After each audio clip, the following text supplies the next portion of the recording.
10 000 injections par semaine. Alors que la France est à la peine dans son match contre la Covid-19, c'est l'objectif du Stade de France, la plus grande enceinte sportive du pays, transformée en méga centre de vaccination depuis ce mardi. Il n'y a pas beaucoup de monde, a priori, à cette heure-là, donc ça se passe bien. Moi, je n'ai pas beaucoup attendu, en tous les cas. Attention, je pique.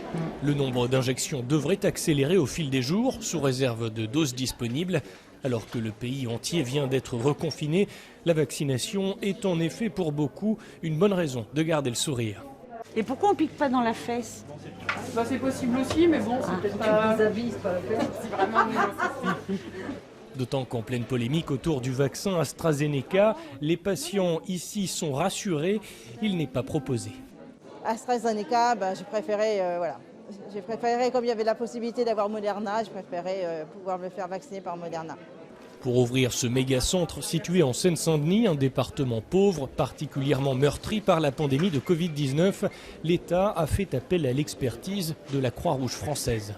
La Croix-Rouge française s'appuie sur son expérience au travers des centres de traitement Ebola en Afrique qui ont été mis en place, notamment en Guinée-Conakry il y a quelques années, mais aussi l'expérience de la vaccination en 2009 avec la grippe H1N1, donc où on avait déjà monté des dispositifs à plus petite échelle, mais de ce style.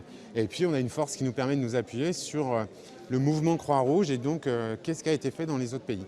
En récoltant tout ceci, on a pu travailler sur ce centre et donc avancer rapidement puisque ça s'est monté en moins de 10 jours. Jusqu'ici sont éligibles au vaccin les personnels de santé, les seniors de plus de 70 ans et les plus de 50 ans souffrant de comorbidité. La campagne de vaccination passe une nouvelle étape ici en France cette semaine avec une quarantaine de vaccinodromes comme celui-ci et des centres militaires de vaccination. En plus des pharmaciens et des médecins généralistes, les infirmiers peuvent désormais réaliser des injections. L'objectif est d'atteindre 30 millions de primo-vaccinés d'ici à la mi-juin. À Saint-Denis, en banlieue parisienne, Cyril Fourneris, CGTN.